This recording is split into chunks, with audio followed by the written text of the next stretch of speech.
Felix here, and welcome to this pre-market live stream. I want to walk you through what is up with the rumored stimulus checks for you American taxpayers. I also want to walk you through, and let me share my screen with you as I do this, the next Berkshire Hathaway being announced literally right this minute, and a big breakout stock. Big one, really big one that you know about, but you're not thinking about. And then we want to look at end of war stocks, because rumor has it the Ukraine war is going to come to an end.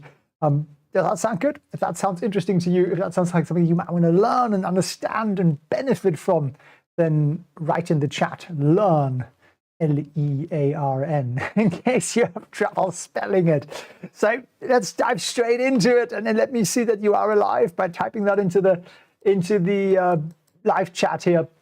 And yes, I should also kick us off, of course, with the headline of today, which is why the morning is a little bit glum on the stock market. Trump has floated 25% tariffs on autos, drugs, and chip imports, and that's keeping the market a little bit moderately depressed. They need some more drugs to make themselves feel better. Thanks for all the lawns and even the leans. Am I worried about this? No, not really. I think like all other previous tariff announcements, it's a buy the dip situation. At least that is what it is for me.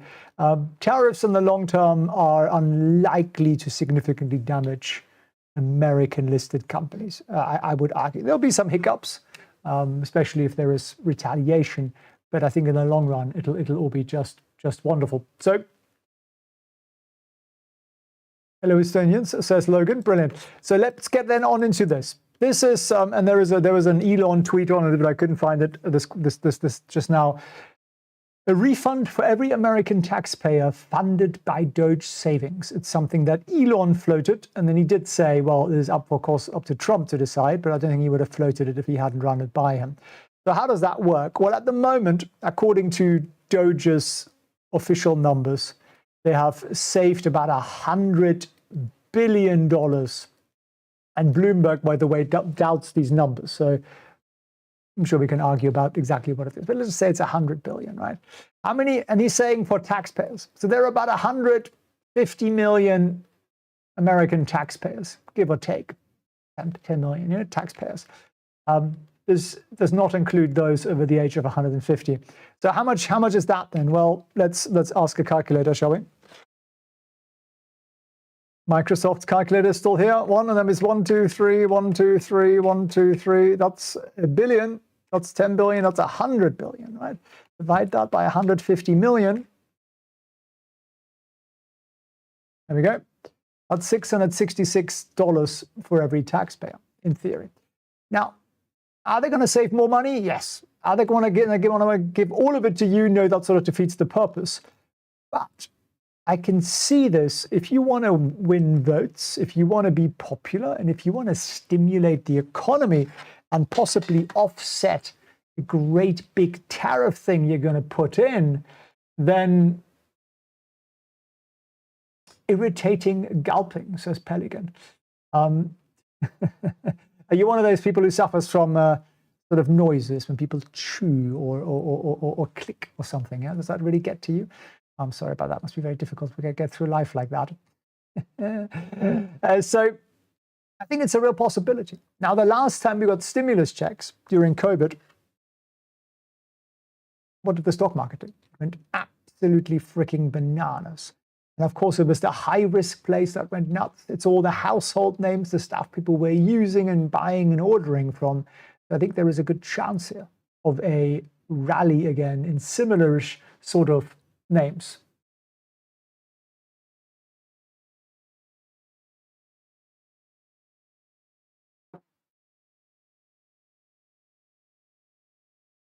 Misophonia is real. Is that what that's called? I know it's a real thing, so I tease, but it's a real thing. Some people, they just can't handle it. If they hear someone like slurping or chewing or something, it really it's going to strike them hard. Why am I showing you this then? Well, the question's going to be which stocks to buy, isn't it? Let's say we get this wonderful, brilliant, shiny rally. The market goes up, I don't know, 20%, 40% or something. Is everything going to go up? No. Some things are going to go up a heck of a lot more than others. You want to learn which ones are going to go up the most. You need the rules, you need the key, you need the path, the blueprint. And I will give you that tomorrow, literally straight after this live session that we do pre-market here, which I absolutely love. I will teach you live how to invest in stocks. Whether you're a beginner or you've been doing it for a while, or whether you're a trader or an investor or anything in between, it's all the same thing. And I will not only teach you where to buy and where to sell, but I'll also teach you, and actually we'll do it together live. We'll do a real trade together live. My favorite trade in the world that I do every single month without fail, and makes us money if the market goes up or down. If you want to join me there, then what do? Go to felixprehn.org/webinar. Exactly. Grab yourself one of the free tickets that we have. They're literally completely free. felixprehn.org/webinar, and bring a notepad and a desire to learn. That's all I ask. Just the desire to learn, the desire to make your life better, get free, make your money work for you so your portfolios look green and bushy-eyed and lovely like mine. VIX, VIX, VIX. Indeed. And VIX is fantastic. VIX is an amazing trade. Now, Bill Ackman is, as we speak, rambling on his Twitter account. If you don't know who Bill Ackman is, he's a very successful investor, hedge fund guy, runs Pershing Square. And he wants to start the next Berkshire Hathaway. And the way he wants to do that is he wants to take over Howard Hughes Holdings, ticker symbol HHH, and they own sort of small cities and kind of large developments, which, you know, the idea is that it'll grow into larger developments. And he would say a modern day Berkshire Hathaway is what he wants to build on the back of that. Now, I thought that sounds pretty interesting. I quite like that idea that, you know, they buy high quality stocks, they build something really extraordinary. I know Bill Ackman is he's a pretty smart cat. But there is always a but, isn't there? You know, the fees that hedge funds charge are pretty extraordinary. This fund will take 1.5% of market cap every single year. What's the problem with that? Well, it kneecaps the compounding of money because you're removing a large chunk of your gains every single year. And I would therefore argue that it's pretty much impossible for them to beat the market after fees, because it's a pretty big chunk, right? And it's hard to beat the market with a large fund, much easier with a small fund. A large fund is actually very hard to do because you can't buy the little things that we mess around with sometimes, right? Like there's a stock I'm coming up that I'm going to tell you about that I tried to buy yesterday, didn't go through, I'll buy it again today. He can't buy that because that stock only has like 10 billion market cap. Say you have a $100 billion fund, you can't put 1% in that because now you own 10%. Now you have to file, and you control the thing and you control the share price suddenly, which definitely isn't a good thing to do.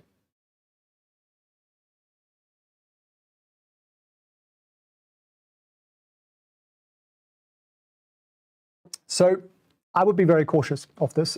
Most funds just look after their own, and by their own it means the owner and the staff. So I would be, yeah, I wish him well. You know, he's a very smart guy, but I don't understand the fee structure. I think they should just put their own money into it and benefit from their investing. That would be the good thing to do, like the way Buffett does. They don't take fees. But this sounds really odd to me.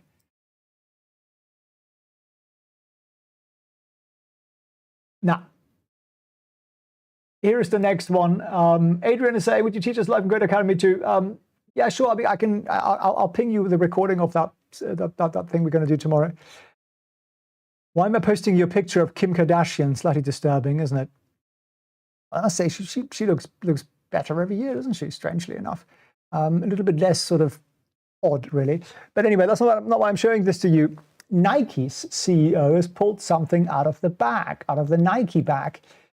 Kim Kardashian has a massive brand called, is it Skins or something like that? Ladies, any ladies here? I don't know what it's called, but it's basically a shapewear. And it's a huge business, $1 billion plus valuation, amazing business. And they basically, makes you look like you're a certain shape that you may not be, but it makes people feel better, and women wear it on dresses and that sort of thing.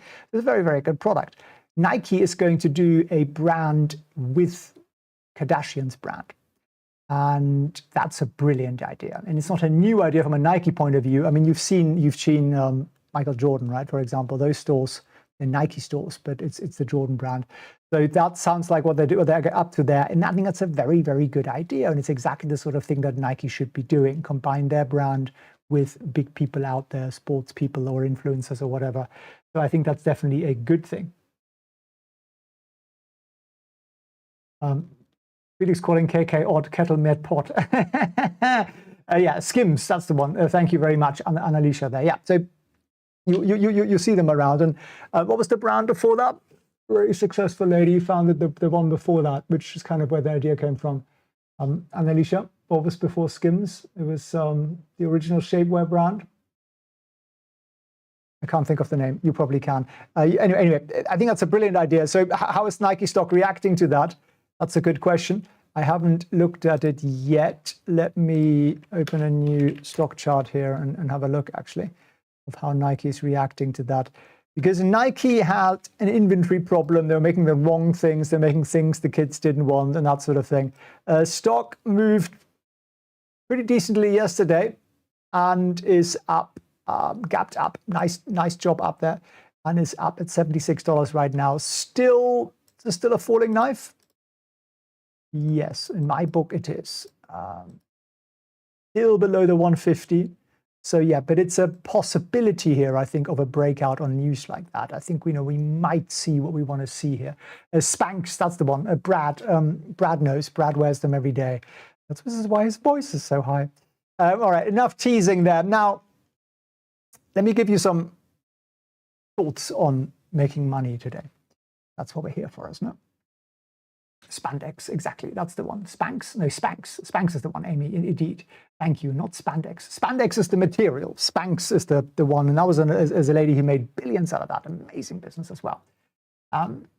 Nike went rainbow crap. Yeah, there's a little bit of that as well. Spanx makes like one of the richest women in the world. Scott, yeah, you're right. And in there, it's not Lululemon. It's shapewear. It's not sort of athletic wear, although they might be doing a bit of both by nowadays. We'll get onto Archer in a second. The United States will lift sanctions on Russia if the war is resolved, quote. And what does that mean? Well, you remember when the sanctions came in and a bunch of stocks got delisted and halted, commodity prices went through the roof, all that kind of stuff. So what could we trade? I actually asked one of my mentors this morning, who's a former market maker from the London Metal Exchange. He's a commodities trader. And he said, yeah, I think commodity prices are going to come down. So I think that's what most of us seem to agree on. Commodity prices are going to come down in the short term. Probably European defense stocks are going to go up. Defense. You don't spell it with an S, do you? You spell it with a C. We can go all the way to S in British English, says the German in the room. And I don't really like it as a night trade idea, because I don't trust your defense stocks in Europe. And I think a lot of the defense spending is actually going to go to the US. I think the Donald will make that happen. Commodity prices may dip, but then they may accelerate again. So what am I looking at? I was thinking of, well, what Russian stocks got hammered that actually are good businesses? Well, you can't really buy any Russian stocks, so they're now running out of steam. Remember there was a stock we were talking about yesterday? It's called NBIS, Nibius Group. And I had that on my radar as an AI infrastructure play. And I didn't think about the Russian connection, but Nebius, here it is, Nebius, which sounds sort of like an evil money laundering organization. They're not, honestly. They used to be called Yandex. Now, Yandex was Russian. And they de-Ruskified themselves so they could keep on living, and they had a pretty tough time doing it. And now they're Nibius, and it's a pretty good business, I think. So I tried to buy Nibius yesterday. Didn't happen for some reason. I guess I was a little bit stingy with my price limit, and I will buy it again today. And I'm not telling you that you should buy it today, but it has sort of the hallmarks of a potential breakout, and then you have the potential end of the war, and that should be good for people like Nebius, I think. So that's kind of what I'm looking at as my Russia play there. Nebius Yandex. The ticker symbol is NBIS. Now, don't blindly buy it just because I am. I'm long vodka, says Scott. Yes, that's also, of course, a thing. The Russian search engine Yandex, indeed. But there are a data center AI play on top of it. They actually have a profitable business, I believe. Might be wrong on that, but I believe that's true. And what about companies that profit from those Russian companies? Well, I mean, I think companies like Philip Morris would also be an obvious one. I think Russia was 8% of their revenue, if I'm not mistaken. And then you have Coca-Cola and Pepsi and McDonald's and so on. But we're not sure that Russia is going to let them back in. Like McDonald's, for example, got rid of their branches. We're not sure they're going to let them back in. Philip Morris, probably. Tobacco always finds a way. So that's why I'm a little bit doubtful on those ones. But I think till we can invest directly in Russian stocks again, I think NBIS for me at the moment seems to be like the most obvious play. And it's not a Russian company anymore. I know, but they will likely, go do Russian business again if that's where they're coming from. That's what I'm thinking about it. But anyway, I was going to buy it yesterday anyway because of the AI thing, not because of the Russians. But now we get that extra little bonus there, so I'm liking the story. That's all I'm saying. Now we also have out news today. We get the FOMC minutes. Yay! How exciting! Who's excited about FOMC minutes? Write FOMC in the chat. I'm kidding, actually. I don't really want you to write FOMC in the chat. You can if you like, of course, if you like the enthusiasm. But I don't think it'll be that meaningful because I think we already know what they're going to say, which is nothing particularly exciting. So I don't think it's going to have a huge impact, FOMC minutes today. I think the Fed's becoming a little bit less important than we give them credit for. I'm going to pin Fox's kind masterclass message here. Live masterclass tomorrow, live webinar masterclass tomorrow at 10 a.m. Eastern time, which would be in 40 minutes tomorrow.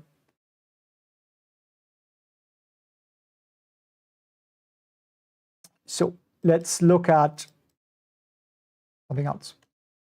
What's open for business? And again, why am I bullish on pretty much everything right now? Because the blackout window is closed again, which means what? Buybacks are back. The big companies are all buying their own stocks back. And as of Monday, they'll be back in full swing. So it'll get better every day between now and the end of the week. And then as of next week, they'll be back at like full buyback speed. And that's, if I'm not mistaken, something like 4 to 6 billion a day. Billion a day in stock purchases by companies that are buying their own stocks, which is pretty cool.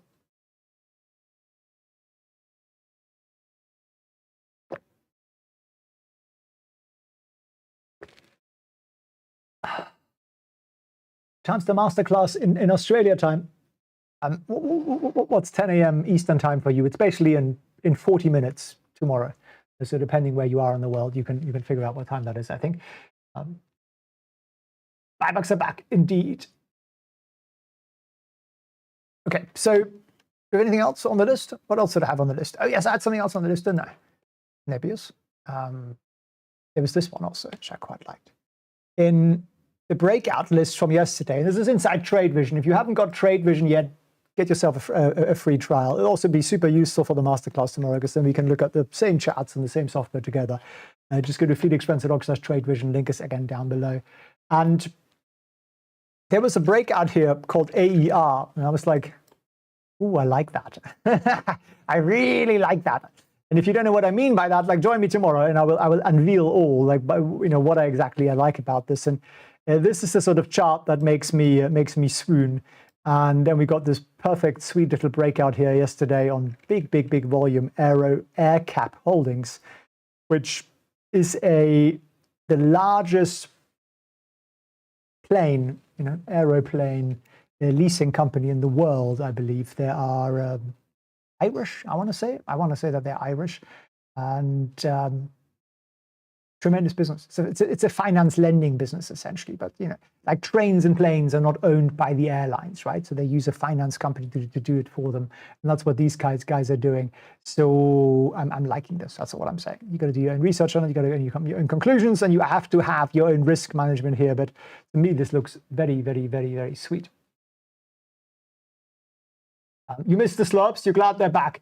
Yeah, the audio is one of those ongoing things that I don't know what to do about. Is it true Britain's food has no seasoning? Yes, Brits live off crackers and baked potatoes. True. I've lived there. It's true. It's all they eat: crackers and baked potatoes, and very warm beer. Madeline says Dublin. Yes, I think you're right. Does Trade Vision have TPO session profiles? I don't know what TPO session profiles are, so it probably is fairly unlikely that we do, but educate me and we can add it to it. We have inside Trade Vision now, if you click on the top right here, the product roadmap. So you can suggest features. You can see what's coming up. The mobile app says March 7th. News, 30%, custom tracking, P&L, watch lists, and so on. And then all the stuff that we're working on next and all the stuff that we are going to be working on next. And then you can leave your own feedback. So feel free to give us suggestions because we really like them. And we do build pretty much, well, most of them, at least the sensible ones that really have value for most people.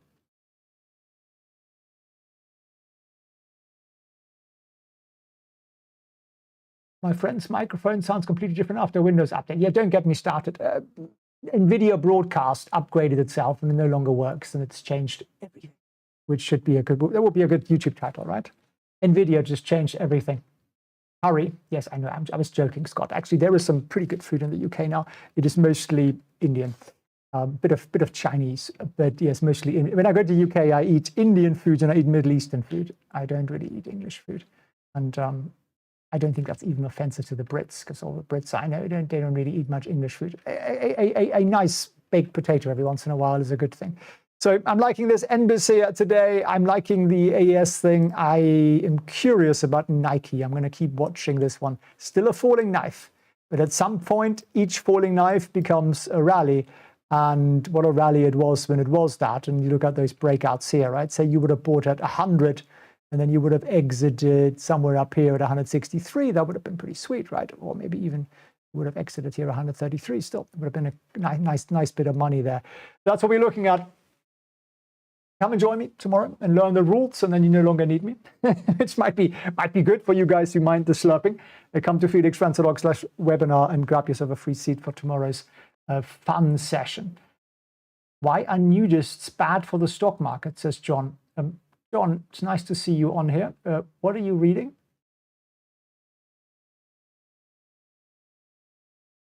They're associated with bear markets. It was a joke. It was a John Mayer joke. Let's give him a round of applause. Do you have a stop loss on NBIS? I will definitely have one, but my position yesterday didn't open, so I don't. But yes, I would never set up a position without a stop loss. It's like running naked into a knife. It's not a good idea. Will Palantir have a stock split at $100? I doubt it. I doubt it. Normally, you want to go up quite a lot higher than that. It really only starts making sense once the number is so big that people can no longer buy it. So when you're like a $1,000 stock or something, or maybe even $500 stock, it becomes a little difficult for people to buy it. It's down 0.8% pre-market. I wouldn't lose any sleep over that. Matt says, Felix, come around for dinner. What are you offering me? Baked potatoes. If they're good, I'll be there. Damn you, Palantir. Well, I think we can lift a 0.8% down. What about some of our other favorites here? SoFi is down 0.1%. Really not worth looking at. It's really nothing, actually. And what else we got? NVIDIA.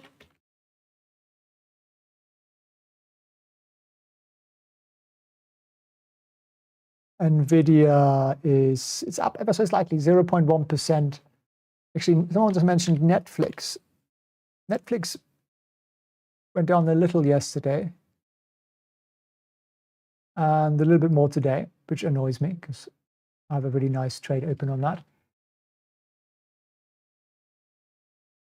Grab is breaking out. I didn't open Grab, did I? No, I didn't, because in the end, I opened some other stuff and I thought, I don't know what the earnings are going to be like. That was kind of my thought there, and they're coming up on Thursday. So yeah, that looks pretty good. Looks very good actually. Today we're trading here at 542. Yesterday we closed at 530. So the party continues in Grab land. Alan is saying, can we take notice of volume bars and after hours trading? Yeah, I wouldn't pay too much attention after hours trading unless the volume is significant. Most of the time the volume is inconsequential and therefore you can pretty much ignore it, but yes.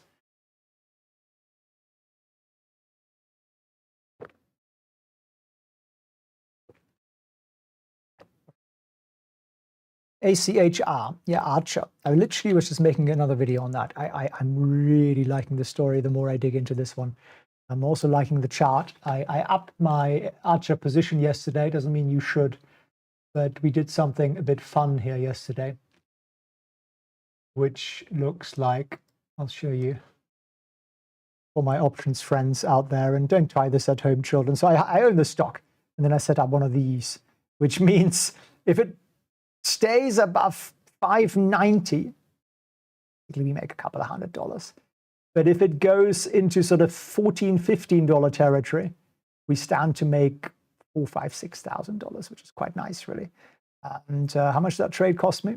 $900. So either we double our money or we could triple or quadruple our money, as long as we stay above $6, which is a pretty good outcome if you ask me, because $6, just to show you, is down here. So it would be a tremendous crash, which I don't see coming. So I'm liking this. I'm looking forward to earnings on Archer right now.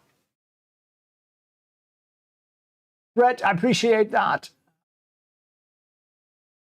Krunislav is lobbying for Oracle. You know, you don't actually need me, right? Literally, if you come and join me tomorrow morning at 10 a.m., felixprehn.org/webinar, and you actually learn my rules, you no longer need this. We can close the channel. That's actually, in a way, that's my goal. We've just educated so many people that everyone's like, yeah, I know what Felix is talking about. At the moment, we haven't quite achieved that yet. Oracle, yeah, I wouldn't buy it here. It's sort of neither here nor there, right?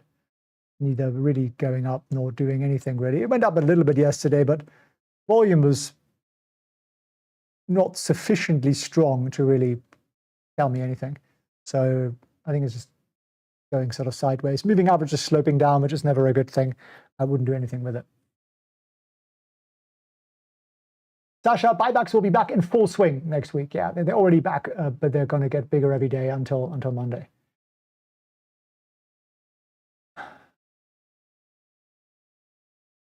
God says blasphemy. No, I do really enjoy this. I hope you can tell. I really enjoy these little morning sessions. It's normally what I would probably do it in 15 minutes. I'm doing right here, but it's nice to share it with you people. Shall we have a look at a little bit of Doomberg, a bit of see how much Bloomberg hates Trump and Elon, which seems to be what this publication is now about. Doge says it's saved 55 billion. Data shows much less.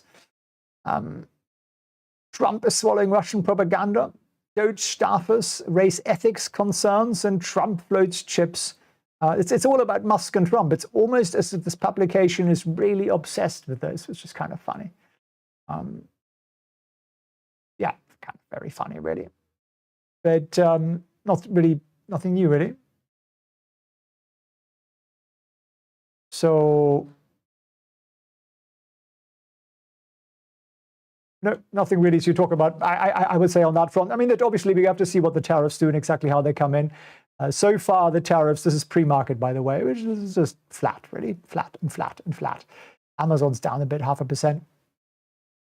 Trump seems to be using these announcements of tariffs mostly as leverage, I think, to actually get what he wants, right? So I think that's what I would focus on here.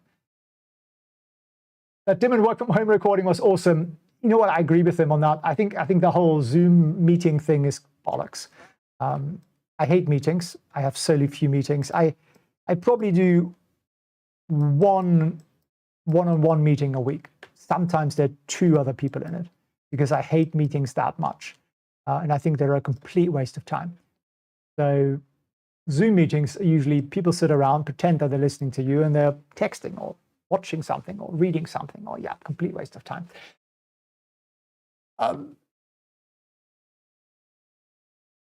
The paper trading competition to encourage people to try for themselves, Logan, or to show them that they need some guidance, you mean? Yeah, it's an interesting idea, Logan. I'm very much interested in. We could do that. We could run it for like a month or something and see what happens, see how people are doing, and maybe we could do it on Trade Vision.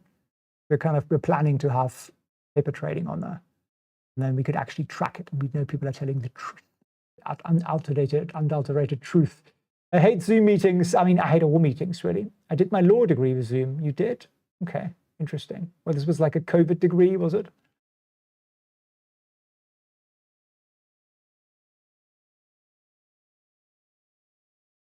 Scott, I put out a video on ACHR. It's coming out after this, so if you are not subscribed yet, watch out for that. But it doesn't mean that I'm right. It doesn't mean that it's going to come true the way I'd like it to come true. But I give you a little bit of a full case there. Of course, it's possible that somebody else builds these EVE tolls, but at the moment, I don't really see who. I think the US has a pretty urgent need of these. They're much cheaper than helicopters. And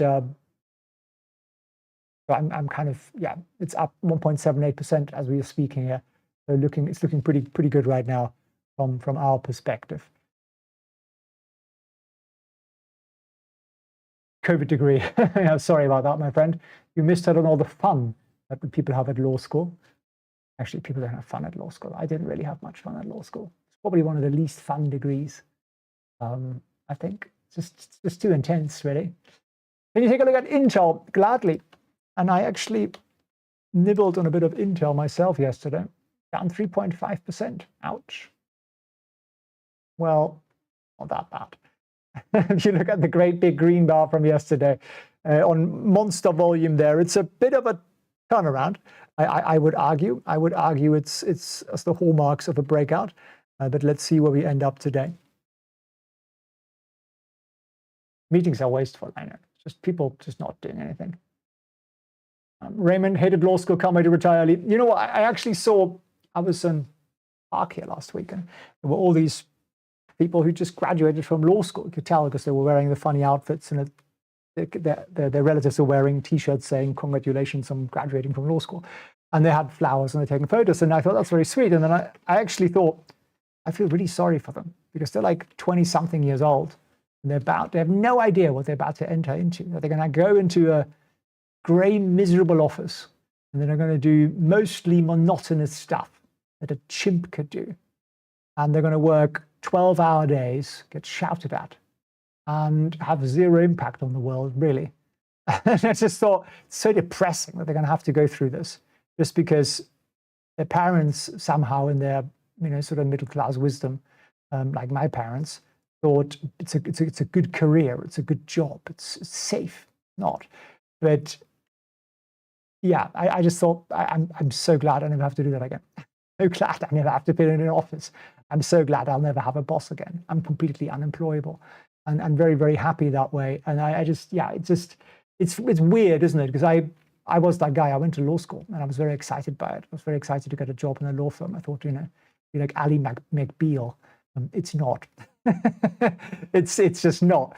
There are bits that I could, and you meet some interesting people occasionally, but most of the time it's just soul-destroying stuff, like most corporate jobs. So yeah, interesting that you feel the same way, my friend. Isn't this a meeting? No. This is just a fun chat. It's just a fun chat. Nicola files for bankruptcy. As a surprise. Alpha didn't mind law school. Okay. Well, you didn't go. You did it on Zoom. Law school was better than working in law. Applied versus Nebius. Rheinmetall, yeah, the European defense stocks, I think, are going to have a bit of a rally here.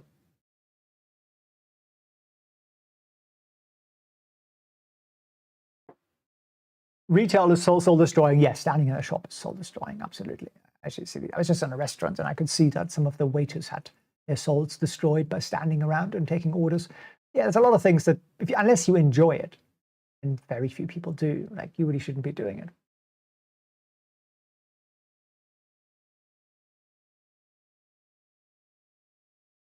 The SMCI rally continues. Yes, it does, which I think fundamentally we're kind of now at a point where it doesn't make a lot of sense anymore.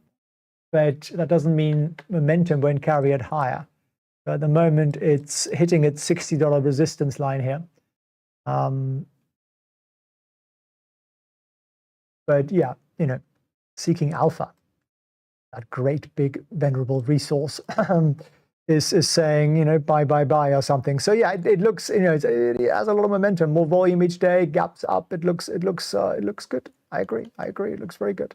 I don't own any. I don't like companies that don't report their numbers on time. Really don't like them. Allergic to them.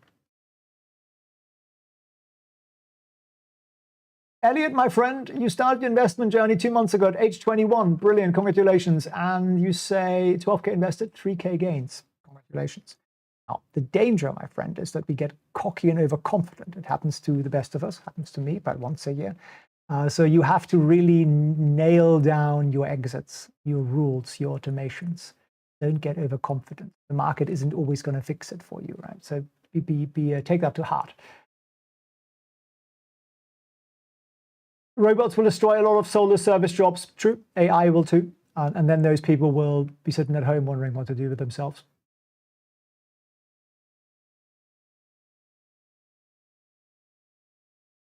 Women in law school always wear pearl earrings. I think that's because of, what was that film?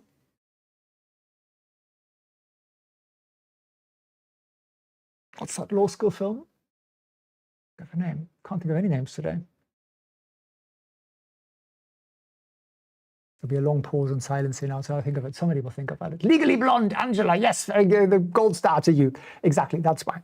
Because that's what the lady wears that the chap whose name I can't remember marries, right? So yes, allegedly. Yeah, so that's probably with all the way. You know, I think women go into it thinking it's Legally Blonde, and men go into it thinking it's going to be, you know, like one of those TV shows about law school and law firms, and it isn't. You don't do silly stuff. You don't have fun. You just move files from left to right.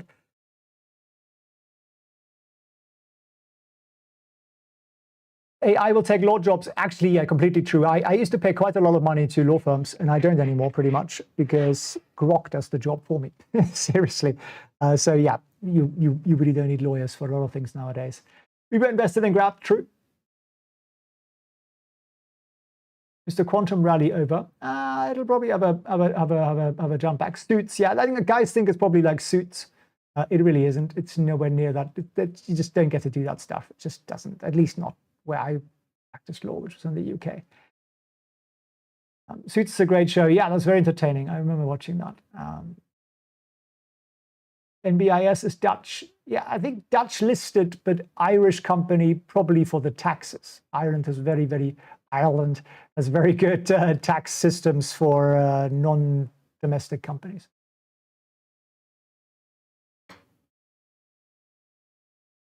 Grok is awesome. It is, isn't it? That's amazing. Completely amazing.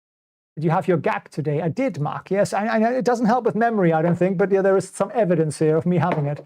OSCR, I was also looking at that yesterday. I almost bought it, and then I didn't, and I don't recall why. Up 1% today. This is one that's sort of bouncing on social media right now. Oh yeah, it doesn't hit any of my. It fails my basic tests. That's why I didn't buy it. But it might break out according to my rules, which would be probably something like that. So if it breaks through that, so the $17, that's kind of where I'm interested at the moment. Not yet, but yeah, it's all over social media, so it might have a bit of a rally. I'm 2 years too young for paper chase. Yeah, I don't know what that is. I don't know what paper chase is. I'm sorry to say. Will you add MACD to Trade Vision? Does Madeline? Probably not. I don't really think it has much value. I think it just lags too much.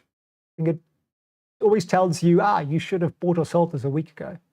So I'm not sure we will, to be honest with you. Fox there is putting a link to Trade Vision for those of you guys who haven't used it yet. And most importantly, come and join me when tomorrow. Why? Because you will actually learn like why I'm not touching Oscar Health right now and why I'm touching other stocks. And well, you are always asking, well, where do you set a stop loss? Is it at this percent? Is it that percent? But we'll cover all that tomorrow. And we'll do a proper like education session. We have a lot of time and I can run you through a lot of stuff. We can do some real trading together live. I can answer all your questions without the sort of, heat of the market around us here. And it'll be a lot of fun. And it's completely free. felixprehn.org/webinar. We have capacity, I think, for 1,000 or maybe even 2,000. I don't quite remember, but we always hit those limits. So make sure you A, sign up today, and B, be on time for it. We'll send you reminders with the links by email, and I think even SMS if you're in the US. Minju, you can't change back to options. Really? Let me see. Okay. Yep, good point. I'll put a little report in. If you don't do it, I'll do it straight away after this, my friend. Thanks for letting me know. We'll fix that. And FIP retracements, yeah, I think that'd be an interesting one to add to the list. I agree with you on that one. That could be useful. But I'm managing to crash something here, which is always useful. So come and join me tomorrow to actually put some skills between the ears, because that's ultimately what it's all about. It isn't about finding the latest stock. It isn't about finding the one golden nugget that's going to get you somewhere. It's just about consistency and rules, protecting your money and making money all the time when the markets go up and the markets go down. And that's really my intention for you tomorrow, to learn that and for me to teach you. And it's always super, super good fun. So I hope to see you there. Felix Prehn.